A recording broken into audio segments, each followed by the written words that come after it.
Assalamualaikum warahmatullahi wabarakatuh. Waalaikumsalam warahmatullahi wabarakatuh. Bismillahirrahmanirrahim. Alhamdulillahilladzi qad awjada min nurihi nuran bihi ammal huda. Sabaqal awalima fil wujudi bi asriha fal kullu minhu fil haqiqati mubtada. Ashhadu an la ilaha illallah wahdahu la syarika lah syahadata man la yusyriku bihi ahada wa ashhadu anna sayyidana Muhammadan abduhu wa rasuluhu nabiyul huda. Allahumma salli wa sallim wa barik ala sayyidina Muhammadin wa ala alihi wa sahbihi ma najmun bada amma ba'du. Faqala Allah ta'ala fil Qur'anil Karim wa huwa asdaqul qailin. A'udzu billahi minasy syaithanir rajim. Bismillahirrahmanirrahim. Wa may yuti'illaha wa rasulahu fa ulaika ma'al ladzina an'amallahu 'alaihim minan nabiyyin was-siddiqina wasyuhada'i was-salihin wa hasuna ulaika rafiqa. Dzalikal fadlu minallahi wa kafa billahi alima.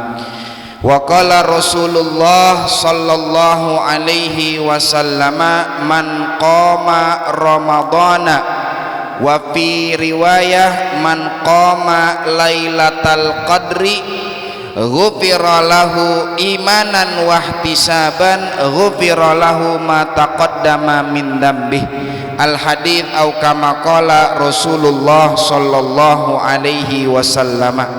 Hadratal muhtaramin, para muslimin muslimat, jamaah, ibu-ibu, bapak-bapak Masjid Jami Al-Murtada yang dimuliakan Allah, wabil khusus Ketua DKM Masjid Jami Al-Murtada Ustaz Dzulkarnain, kita doakan mudah-mudahan panjang umur, sehat walafiat, segala urusan dunia dan akhiratnya Allah Ta'ala permudah, amin ya rabbal alamin.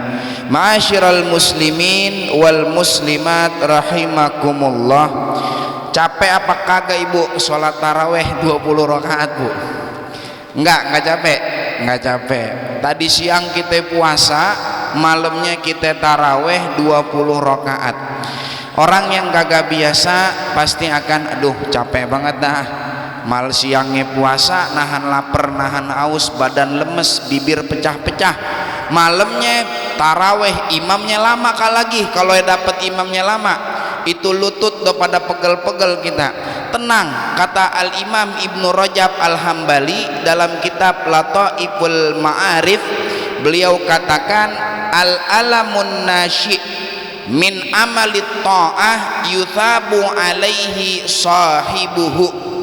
Kata Imam Ibnu Rajab, al-alamun nasyi, rasa tidak nyaman, rasa enggak enak, rasa perih, capeknya kita taraweh, enggak enaknya kita nahan lapar, nahan haus di siang hari Ramadan, min amali ta'ah, tapi itu rasa kita enggak enak dialami atau muncul dari amal taat kepada Allah Ta'ala.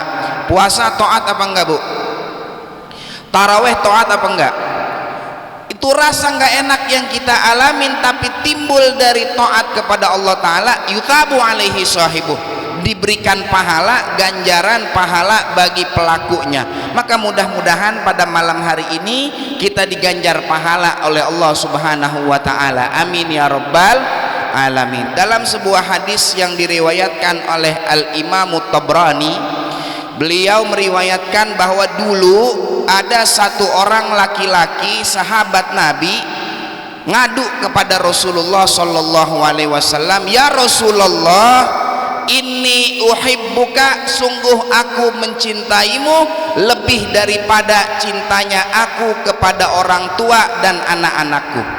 Nih cintanya dia udah luar biasa ke Rasulullah nih sahabat, bahkan orang tuanya, anaknya itu kalah di dalam mencintai Rasul sallallahu alaihi wasallam. Kemudian nih sahabat bilang sama Nabi Muhammad, ya Rasulullah, kalau saya pulang dari masjid ke rumah itu rasa hati saya pengen balik lagi ke masjid. Ngapain? Mau nemuin engkau ya Rasulullah. Kalau bocah zaman sekarang ini namanya bucin, namanya ini ya. Apa bucin Bang Agus? Budak cinta. Cuman bucinnya sahabat sama Nabi, saudara, yang pahala, dapat pahala. Kalau bocah sekarang sih bucinnya mawadon ya. Ini sahabat bucin, budak cinta kepada Nabi Muhammad luar biasa. Nyampe rumah bentaran udah kangen lagi sama Nabi Muhammad sallallahu alaihi wasallam, pengen buru-buru balik lagi. Kemudian di dalam rumah dia berpikir begini, Bapak Ibu, kalau nanti hari kiamat tiba, udah pasti Rasulullah masuk surga, udah pasti, udah barang pasti. Nabi udah pasti masuk surga, jamin sama Allah Ta'ala. Dan surganya Nabi tentunya beda dengan surga kita. Nabi surganya paling tinggi, bisa jadi dengan para nabi yang lain, para orang soleh. Sedangkan surga saya, seandainya pun masuk surga untung-untung, tapi nggak aman Nabi Muhammad sallallahu alaihi wasallam. Ya kalau begini mah lebih baik di dunia juga. Di dunia saya ketemu sama Nabi Muhammad, di surga kalau masuk surga nggak ketemu sama Nabi, mendingan di dunia ketemu sama Nabi Muhammad. Tuh cintanya sahabat, Bu. Kenapa saudara?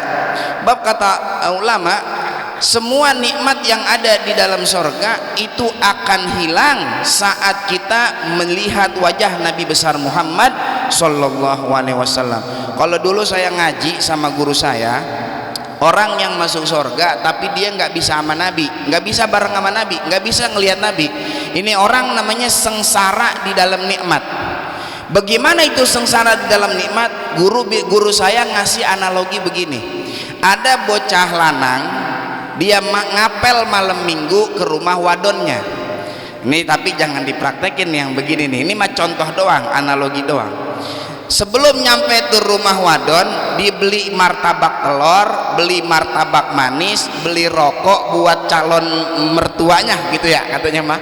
Nyampe rumah wadonnya itu dikasih babanya, ngobrol lama, sampai diajakin main catur tuh sama babanya tuh wadon, lama banget.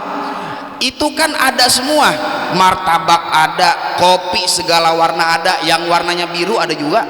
Nikmat apa kagak itu kira-kira? Masya Allah, nikmat banget. Kopi ada, martabak ada, nasi uduk ada, rokok juga ada, nikmat banget. Tapi wadonnya kagak keluar. Wadonnya kagak keluar. Orang nemuin dia.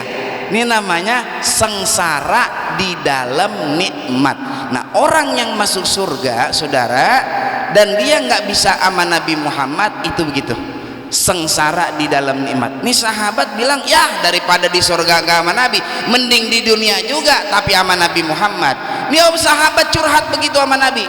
Nabi dengar tuh curhatan sahabat, Nabi diem, Nabi nggak jawab. Hingga datang malaikat Jibril bawa ayat, turun nih ayat Quran turun. Allah Ta'ala berfirman, waman yuti'illaha, siapa orang yang taat kepada Allah, wa rasulahu, dan taat kepada Rasulullah. Dua aja nih syaratnya, dua. Faulaika ma'alladzina an'amallahu alaihim minan nabiyyina wasiddiqina wasyuhada'i wassalihin, maka mereka akan bersama orang-orang yang Allah berikan nikmat. Siapa itu? Minan nabiyyin, yaitu para nabi. Ntar di surga bareng sama nabi. Wasyuhada, para syuhada, wassalihin, orang-orang soleh. Padahal di dunia namanya nggak terkenal, bukan kiai, bukan ustadz, tapi nanti di surga dia bersama para nabi. Syaratnya dua, taat kepada Allah, taat kepada Rasulullah sallallahu alaihi wasallam. Maka pada hari ini kumpul pada diri kita dua perkara tersebut. Mana? Yang pertama, puasa Ramadan, taat kepada Allah Ta'ala. Allah berfirman, ya ayyuhalladzina amanu kutiba alaikumusiyam kama kutiba alal ladzina min qablikum la'allakum tattaqun. Kita taat sama Allah Ta'ala, kita jalanin tadi siang kita puasa. Yang kedua, pada malam hari ini kita taat kepada Rasulullah. Apa? Rasulullah perintah, man qama ramadhana imanan wahtisaban. Siapa orang yang menghidupkan bulan Ramadan, malam harinya diisi dengan taraweh karena iman dan mengharap ridha Allah Ta'ala, ghufira lahu ma taqaddama min dambi. Maka dua hal tersebut kumpul pada diri kita hari ini. Mudah-mudahan nanti kita di surga bersama Nabi besar Muhammad sallallahu alaihi wasallam. Amin ya rabbal alamin. Ma'asyiral muslimin rahimakumullah. Dulu nih mimbar Nabi nggak begini nih, saudara. Mimbar Nabi ini dulu nih, mimbar Nabi itu pelong. Di sini nggak, kan kadang-kadang ada itu ya, mimbar yang pelong aja begitu. Ya, ininya kelihatan nih. Jadi sekujur tubuhnya Nabi itu kelihatan. Itu ada 3 tingkat. Tingkatan pertama, kedua, ketiga, baru tempat duduknya. Suatu hari, saudara, Nabi naikin mimbar, tangga mimbar yang pertama, Nabi bilang amin. Kemudian di mimbar yang kedua Nabi bilang amin, di tangga mimbar yang ketiga Nabi bilang lagi amin. Nabi ngucap amin 3 kali, nggak ada yang doa. Sahabat cuma dengar aminnya Nabi doang, tapi nggak ada yang doa. Karena khutbah nggak ada yang berani tanya. Rasul selesai khutbah, ada satu sahabat berani tanya, ya Rasulullah, 5 aman tatalatan, kenapa engkau ucap amin sebanyak 3 kali? Maka Rasul bilang, atani Jibrilu, datang tadi malaikat Jibril sebelum ane naik mimbar. Di tangga yang pertama Jibril bilang begini, syaqiya abdun adroka ramadhana fansalakha minhu walam yughfarlah. Jibril bilang, Muhammad, syaqiya abdun, celaka seorang hamba, adroka ramadhana, dia dapat bulan Ramadan, fansalakha minhu, lewatin bulan Ramadan, falam yughfar lahu, tapi nggak dapat ampunan dari Allah Subhanahu wa Ta'ala. Ini orang celaka, saudara. Dari 12 bulan Hijriyah, bulan yang penuh obralan ampunan dan rahmat Allah cuman bulan Ramadan. Tiap-tiap harinya. Kalau Ramadan aja dia nggak dapat ampunan, mau kapan? Pamata. Mau kapan dapat ampunan Allah Ta'ala? Maka nih orang celaka. 30 hari Ramadan dilewatin begitu aja kayak hari-hari biasa. Kenapa, saudara?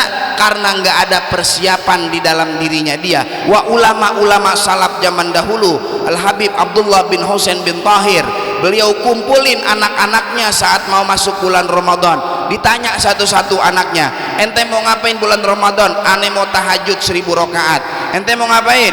Ane mau hatamin Quran 100 kali. Ente mau ngapain? Ane mau hatamin Quran 500 kali. Ente mau ngapain? Ane mau baca salawat kepada Nabi sebanyak-banyaknya. Bagus semua, kata Habib Abdullah bin Husain. Kata Habib Abdullah bin Husain, kalau Aba udah nggak bisa lagi nambah kebaikan. Kenapa, Aba? Sebab seluruh waktu Aba sedetik pun tidak ada yang dilewati tanpa ibadah kepada Allah Subhanahu wa Ta'ala. Kalau diantara kalian ada yang bisa ngejual waktu walau sedetik, Aba bakal beli walaupun dengan harga yang mahal. Ini persiapan buat menyambut bulan suci Ramadan. Maka kita, saudara, Allah Ta'ala kasih umur panjang, kita dapat bulan suci Ramadan kali ini, kita isi Ramadan kita dengan perbanyak ibadah kepada Allah Subhanahu wa Ta'ala. Wabil khusus nanti di malam 10 hari terakhir Ramadan, karena di situ kata Nabi ada malam yang lebih baik daripada 1000 bulan. 1000 bulan kalau kita tahunin 83 tahun 4 bulan tuh. Di sini ada nggak yang menjamin umurnya sampai 83 tahun 4 bulan diisi seluruh waktunya dengan ibadah? Ada nggak, Pak? Boro-boro. Ada yang 90 tahun tidurnya dihitung 40 tahun, sisanya buat ibadah. Boro-boro. 83 tahun 4 bulan. Ini kita mesti jadikan momentum bagi diri kita untuk perbanyak ibadah kepada Allah Ta'ala. Bagaimana Ustadz caranya? Caranya gampang. Caranya jadikan Ramadan sekarang Ramadan terakhir kita. Udah aja itu. Karena nggak ada yang bisa jamin nih, yang hadir di sini semua nggak ada yang bisa jamin entar masih hidup apa enggak sejam kemudian, nggak ada yang bisa jamin. Saya tinggal di Depok di Pondok Pesantren Al Awabin. Di belakang Pondok Pesantren Al Awabin ada namanya Kampung Sengon. Tuh Kampung Sengon punya satu masjid jami, namanya Masjid Jami Ar-Rahman. Satu hari itu yang ngumumin kematian, innalillahi wa inna ilaihi rajiun, telah berpulang ke rahmatullah fulan bin fulan. Habis dia ngumumin, saudara, matiin mic, nggak lama pengumuman lagi, cuman beda orang. Saya dengar khobar ternyata tadi habis ngumumin mati, dia mati kena serangan jantung, saudara. Habis ngumumin orang meninggal, namanya yang diumumin sebagai orang yang meninggal. Artinya nggak ada yang bisa jamin kita balik dari sini, dari Masjid Al-Murtado, sejam kemudian kita masih hidup, nggak ada yang bisa jamin. Jadikan Ramadan tahun ini Ramadan terakhir kita, seolah-olah kita tahun depan nggak ketemu lagi Ramadan. Maka dengan hal itu kita akan isi kebaikan-kebaikan di bulan suci Ramadan ini, saudara. Nggak ada yang bisa jamin kalau udah datengin malaikat Israel. Dulu ini cerita tapi bohong-bohongan, Ustadz, ya. Ini bohong-bohongan cerita. Saya masih umur 6-7 tahun. Saya nanya sama guru saya, apa itu kematian? Karena guru saya ini bijak, yang nanya bocah umur 6 tahun 7 tahun dikasih cerita bohong-bohongan tapi maknanya saya tangkap. Ada satu laki-laki didatengin malaikat Israel. Nih Israel ngomong begini, besok lu 6:30 gue mau ambil nyawa lu gue mau ambil. Kan bohong-bohongan nih cerita, saudara. Emang apa? Mana ada malaikat Israel datang pakai janjian dulu besok gue mau kemari lagi, nggak ada. Datang mah datang aja Israel. Emang namanya cerita bohong-bohongan, tapi ntar dapat maknanya. Kata ini orang laki-laki, waduh mati gue besok. Dia ingat pesan gurunya pernah bilang, Rasul pernah bilang, siapa orang yang berbuat baik kepada hamba Allah, maka Allah akan berbuat baik kepada dia. Dilihat dapur rumahnya ada pecak gurame, semur jengkol, nasi uduk, sayur asem, banyak nih bini lagi masak. Dibawa aja tuh semuanya ke depan malaikat Israel. Emang namanya cerita bohong-bohongan. Saya waktu itu umur 6 tahun, saudara. Ini dikasih analogi sama guru saya. Tuh malaikat makan, ya kan kagak mungkin malaikat makan, apalagi makan pecak gurame semur jengkol, udah kagak mungkin banget. Dimakan tuh mama malaikat tuh. Habis makan nyender ngantuk tidur. Nih malaikat tidur, mumpung lagi tidur, dilihat nih sama laki-laki, malaikat bawa buku catatan. Dibuka buku catatan, besok yang mati orang Tanjung Barat ada 60 orang. Dan namanya dia di nomor urut pertama.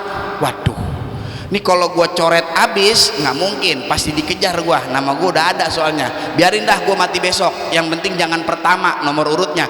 Dituker sama dia, dihapus nama dia yang nomor urut pertama, dituker ke nomor 60. Yang nomor 60 dituker ke nomor 1. Israel bangun tidur, dia ngadu sama Allah Ta'ala, dia balik lagi. Kata Allah Ta'ala, Allah kasih kebaikan buat ente.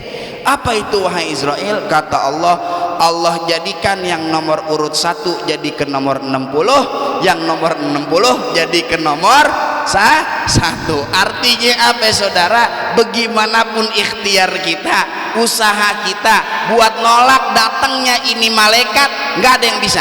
Kalau udah waktunya balik, nggak ada yang bisa menolak kematian, saudara. Kalau datang waktunya kita untuk menghadap Allah Subhanahu wa Ta'ala. Maka dari itu, saudara, jadikan Ramadan tahun ini seolah-olah menjadi Ramadan terakhir kita. Dengan kita punya keyakinan seperti itu, maka tiada ada satu bulan Ramadan yang kita lewati tahun ini kecuali kita isi dengan ibadah kepada Allah Subhanahu wa Ta'ala. Yang terakhir, sebelum saya tutup, saya sampaikan pesannya Hatim Al-Asam.